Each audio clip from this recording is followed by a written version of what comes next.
Vamos então para mais um conteúdo técnico aqui, exclusivo para vocês, para a gente poder falar sobre esses dois indicadores que ajudam na tomada de decisão para identificação de pontos de exaustão do mercado. E vai muito em linha com a pegada que a gente conversou hoje mais cedo com o Lucão, quando eu mesmo trouxe, pô, então acho que caiu demais, né? Ele se balizou por ter caído demais ali perto da variação do fechamento, que super faz sentido o que ele falou, né? Tava ali caindo o dólar 1,8, mas o dólar até escorregou mais, né? Até qual foi a variação do dólar hoje. Mas próximo dessas variações de fechamento, a gente consegue falar, pô, acho que caiu demais, né? Acredito que tenha caído demais. Mas esse trend caiu demais, subiu demais, não deixa de ser subjetivo. Por que, que o mercado que subiu 1,7 não pode subir 2? Por que, que o mercado que caiu 1,8 não pode cair 2? Ah, porque estatisticamente é raro acontecer? É raro acontecer. Né? Mas pode acontecer porque o mercado é soberano. O mercado pode continuar a tendência, pode continuar afundando. Esses dois indicadores, para mim, eles não são gatilhos de entrada. Eles te ajudam a entrar na operação. Que eu chamo assim, cara, tô com vontade de. Eu sempre falei, eu falava isso na época, lá nas lives da Toro, lá no YouTube. Tô com vontade de entrar na piscina, mas eu preciso de um empurrãozinho. Entrar na piscina seria entrar na operação, né? Mas eu preciso de um empurrãozinho. Esse empurrãozinho, às vezes, o que falta ali é olhar para o estocástico lento ou para o IFR. Por quê? Porque ele vai fazer a identificação. A mínima hoje foi de 2,24% negativo, queda aí forte no dólar, porque também estava muito esticado. Obrigado, Lucão. É... Então, para a gente sair da subjetividade, porque caiu demais, o preço está barato demais, o preço está caro demais, pode estar barato para alguns, pode estar caro para outros. Então, a gente tem que sair um pouquinho da subjetividade para a gente estar ancoradinho, né, e balizado cada vez mais na técnica, né, no que a gente jogando a estatística novamente para o nosso favor, né? Esses indicadores eles vão mostrar então pontos de exaustão do mercado, que a gente chama de sobrecompra. Sobrecompra é estou cansado de subir, estou sobrecomprado, estou no limite aqui da sobrecompra, estou no limite da compra aqui, ó. Estou sobrecomprado, estou exausto de subir. E também na outra ponta, no caso do dólar, no caso de hoje, cara, cansei de cair, exausto, estou sobrevendido demais. Então, é nessas regiões que a gente vai trabalhar, tá bom? A gente coloca aí no gráfico de vocês, botão direito do mouse, inserir indicador, IFR, botão direito do mouse, inserir indicador, eu uso o estocástico lento, tá? Para a gente conseguir identificar essas regiões, o que as literaturas técnicas falam é usar a região de 70 para cima, para sobrecomprado. Tem literatura que usa, é até mais rigoroso, de ser 80 para cima para ser a região de sobrecompra.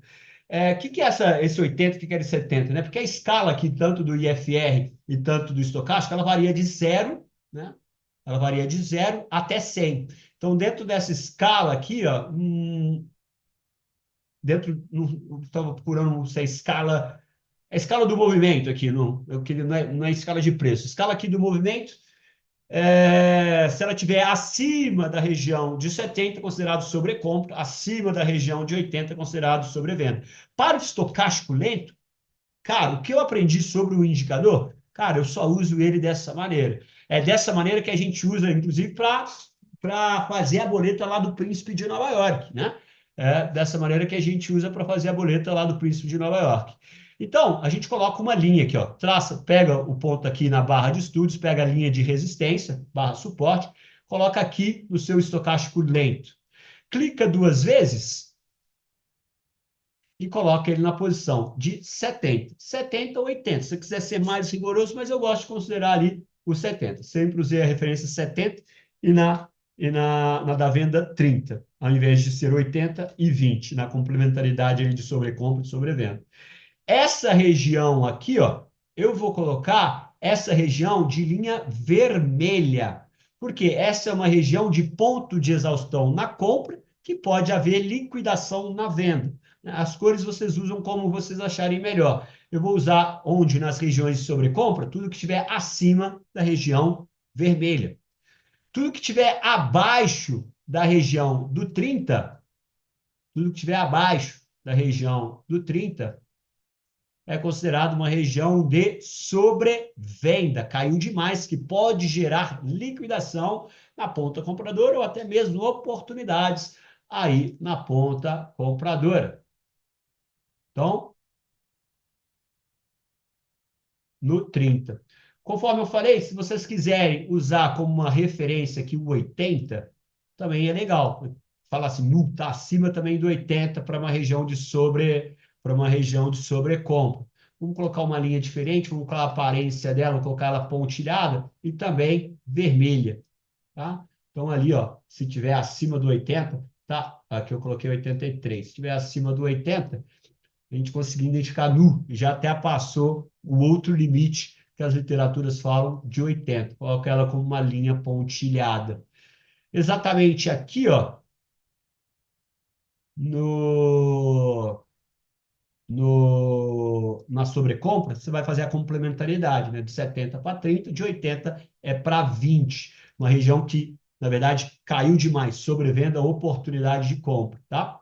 Por isso que eu uso a linha verdinha aqui. Então, coloca no 20 nessa posição.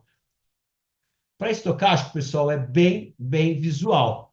Bem visual. No IFR, ele ajuda, ele dá uma complementariedade melhor para você, porque a gente vai usar a questão de divergência lá no IFR com o gráfico. No estocástico, ele é bem visual. Quando ele está aqui, ó, acima, então, dessa região toda aqui, ó, são regiões de sobrecompra, podendo gerar oportunidade de liquidação da venda, ou de liquidação na parte vendedora, ou seja, você sair de onde que você está comprado, ou então mesmo entrar na ponta vendedora.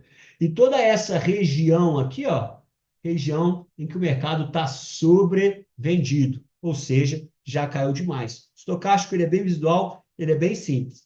A mesma coisa vai acontecer no IFR. Só que no IFR, o que a gente vai ver? A gente vai ver uma divergência entre o que acontece nos preços, no Candles, e o que acontece no movimento gráfico do IFR. Já vou explicar isso para vocês aqui. Vamos colocar, então, exatamente a mesma coisa que foi colocado no estocástico, agora no IFR, porque a gente também vai trabalhar com essas regiões de sobrecompra e sobrevenda. Então, já aprendemos aqui, botão resistência, botão esquerdo no IFR, coloca ali a posição de 70, aqui a linha vermelha um pouquinho mais grossa, espessura de 3. Na região de sobrevenda, a gente vai colocar uma linha verdinha, mais grossa também, na posição de 30. A gente colocar aquela região pontilhadinha, a gente ter, né, o máximo ali que as literaturas técnicas utilizam. Acima do 70, a gente tem o 80. Aí eu gosto de colocar ela com aparência vermelha e pontilhada, só para diferenciar a espessura 1, tá bem? E aqui, exatamente o contrário, na região de sobrevenda, aqui é abaixo da região de 20, a aparência ela é verde, espessura 1 e linha pontilhada. O que acontece aqui, pessoal? Por que o IFR ele chega a ser até mais interessante do que o estocástico? Porque o estocástico só bateu, pá, beleza, está numa região de sobrecompra e sobrevenda. Às vezes isso é pouco para definir a entrada, né? Aí você vai chegar e bater ali no IFR. Opa, aqui no IFR, olha esse movimento aqui, ó. Teve divergências já, ó. Aqui, se o mercado possivelmente estivesse subindo, e o IFR aqui ele já fez um topo duplo, numa região de sobrecompra. Então, aqui, ó, se o mercado sobe, aqui ele já pode sinalizar que pode ser um ponto de exaustão, pode ser a máxima lá do preço. O mercado pode estar ainda continuando subindo e o IFR apresenta uma divergência por aqui. Se esse, por exemplo, se esse fundo acima de fundo aqui, ó, que está aqui, ele estivesse na região de sobrevenda, ou seja, abaixo das linhas verdes, ali o IFR já demonstraria uma possível divergência, já que ele apresenta fundo acima de fundo com o mercado que ainda vai caindo. Então, o que é importante a gente salientar ali, ó? Essas regiões de possibilidades de exaustão, elas têm que estar ancoradas nas nossas linhas de resistências. E dentro dessas regiões de linhas de resistência, a gente primeiramente tem que achar um gatilho, um padrão de candle ou um padrão gráfico que a gente gosta de utilizar. No caso do dólar, a gente pode até ver o movimento do dólar onde a gente comprou o fundo duplo, que ele teve a linha de suporte forte da linha azul, tem o gatilho de entrada no W, e aí falta a sua última gotinha para você entrar na piscina, que seria o estocástico, estando numa região de sobrevenda, abaixo ali da linha verde de 30, para sinalizar uma possível compra. E ali o IFR também já sinalizando divergência no dólar, ou seja, quando o dólar caía, a primeira vez que ele bateu ali no fundo, o IFR já apresenta ali um fundo acima de fundo, indicando que o mercado possa mudar de direção. Vamos aplicar isso, então, em ciminha, até aqui, o que eu falei. Alguma dúvida? Então, cara, você pode usar a linha mais grossa, pode usar de 70 e de 30. A funcionalidade das linhas é para você. Ah, tá, as médias. Você vai usar como referência a linha laranja. Você vai usar como referência a linha laranja. Perfeito. Vamos fazer uma análise, então, lá no dólar, exatamente na compra, se a gente vai visualizar esse ponto de exaustão também lá no estocástico, a gente fala, opa, aqui pode ser um fundão. Então, esses dois indicadores é para que a gente consiga identificar, opa, aqui pode ser um fundo, aqui pode ser um topo. Então, para a gente poder cravar ou saída das operações ou entrada de compra de fundo e venda de topo. É para isso que esses indicadores servem. Deixa eu, então, ajustar ele aqui. E a gente vai no momento. A gente pode olhar até o momento aqui, ó, de. Esqueci de falar a propriedade que eu uso, tá? Hoje tem muitos aí, mas o clássico que eu uso da propriedade do IFR é de 14 e do estocástico lento é de 10. Aqui a gente olha para o índice, ó, quando ele atingiu esse topo, ele não está em região de sobrecompra no IFR, mas ele está em região de sobrecompra no estocástico. Olha lá. E quando ele forma no topo duplo, o IFR não indica, mas o estocástico ele indica uma região de sobrecompra. Então, o que é? É só acompanhar o cursor aqui, tá vendo? Eu estou colocando o cursor lá no topo, onde seria o gatilho de entrada, ali no IFR, ele demonstra que ele está numa região cansado de subir. No IFR não, lá no estocástico, tá bom? Então, eu coloquei aqui no dólar para a gente monitorar aquela compra de fundo que a gente fez. Tá? Só diminuir isso daqui, ampliar aqui, ampliar aqui. No momento em que o dólar caía e atingiu o primeiro fundo, esse aqui, né? Está dando para enxergar? Esqueci.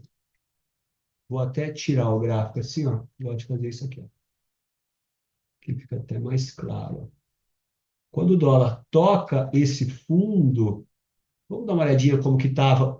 Aqui, ó, bem bonito, ó. Vai dar um exemplo bem prático e legal aqui. Bem prático e legal aqui, ó. Aqui, sabia que poderia ocasionar dentro desse exemplo de hoje. Olha só, esse aqui que eu gostaria de ver. Lá no índice não deu, mas aqui no dólar deu, ó. Bateu nesse fundo. E a gente tinha o quê? A gente tinha um ponto de suporte. Ó, bateu nesse fundo. Então, eu vou pegar o meu cursor e falar o quê? Cara, deixa eu pegar o meu cursor e avaliar como é que estava lá o estocástico. O estocástico é o último. Então, acompanha a linha vertical, desce, desce, desce, desce, desce, desce. Olha lá onde estava o estocástico. O estocástico estava no 21, abaixo do 30 e próximo ali do 20. Então, numa região de sobrecompra, que existe uma possibilidade de venda. E aqui o bonito agora é o IFR, pessoal. Perceba que onde há divergência com o IFR ajuda bastante. O mercado, ele só cai até aqui, né? O mercado de dólar só cai, só cai, só cai, só cai, só cai, só cai, só cai, só cai, só cai, só cai, só cai e achou um fundo. E olha o que o IFR ele já me mostra. Ele me mostra divergência. Aqui no IFR, ele já faz um fundo acima de fundo. Já forma ali uma possibilidade de pivô de alta, indicando ali, opa, esse fundo pode ser importante. O IFR já demonstra divergência do gráfico. O gráfico só cai e no IFR, na região de sobrevenda, abaixo da linha do 30 e abaixo da linha do 20, ele já apresenta ali um fundo acima de fundo, a gente pode chamar de pivô de alta ali no IFR. Tá bom? Então, opa, caracterizou um fundo importante, poderia começar a comprar aqui. Mas, como a gente gosta de pegar os gatilhos, os nossos gatilhos gráficos, a gente esperaria pelo toque duplo. E aí, vamos ver no toque duplo para onde que vem esses mini lotes aqui, ó. Aqui no toque duplo, onde a gente entrou, olha lá, ó. Olha o IFR já fazendo mais uma vez, mais uma divergência, ó. O IFR já sobe, ó.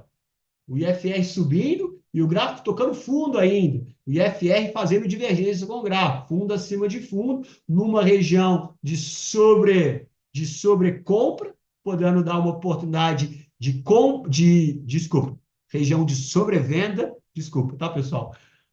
Uma região de sobrevenda, podendo dar uma oportunidade de compra no fundo. Então, a gente tem mais um empurrãozinho para poder entrar nessa operação. A gente tem a zona de suporte muito forte, a gente tem o padrão gráfico, que era o fundo duplo, a gente tem o 9,1 e a gente tem o IFR numa região de sobrevenda, podendo indicar uma possibilidade de compra, com o IFR sendo divergente do gráfico, enquanto o gráfico está ali testando o fundo pela segunda vez, o IFR já está fazendo 3 topos ascendentes. Esse exemplo ficou maravilhoso e foi até um exemplo de boleta que a gente fez hoje. Bem prático, é isso. É sobre isso, bem prático. E aí é saber olhar isso na hora. O que me ajuda é ter as linhas. Entre o IFR e o estocástico, infinitamente o IFR.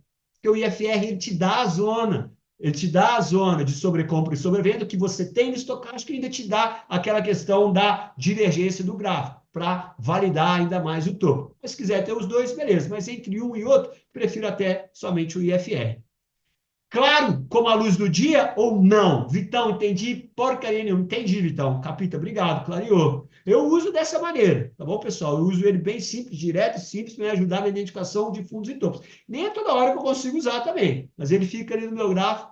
É mais uma coisa que a gente possa monitorar juntos. Você fala assim, ô Vitão, ó, o fundo que você está querendo comprar, o topo que você está querendo vender, o IFR está na região de sobrecompra ou sobrevenda, tendo divergência. Opa, mais um empurrãozinho ali para a gente lapidar o nosso operacional e validar a nossa entrada. Dá um feedback? Se entenderam?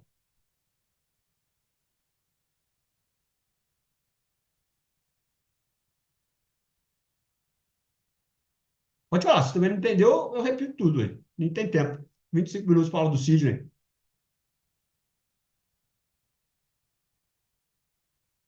eu ver aqui se tinha uma outra dúvida do Juliano aqui. Me deu uma luz muito grande essa tua aula. Gratidão. Boa. Está claro, Capita. Obrigado, Carlão. Entre IFR, estocástico e IFR, porque o IFR ele te dá a zona de sobrecompra e sobrevento que o estocástico dá e tem ainda a divergência do IFR com a divergência do preço, que valida ainda mais o fundo ou o topo, a região de exaustão. Capita, exemplo hoje no índice. No IFR estava fazendo topos e fundos descendentes e o gráfico congestionado do topo. Confirmou a minha venda. Perfeito. Perfeito, perfeito, perfeito. Ótimo. Ele serve para confirmação de entrada. Ele não é gatilho, ele serve para confirmar a sua leitura. Perfeito, Danizinho. A Danizinho, então, queria vender o índice num topo. O IFR já demonstrava topos descendentes e o índice ainda congestionado. Ótimo.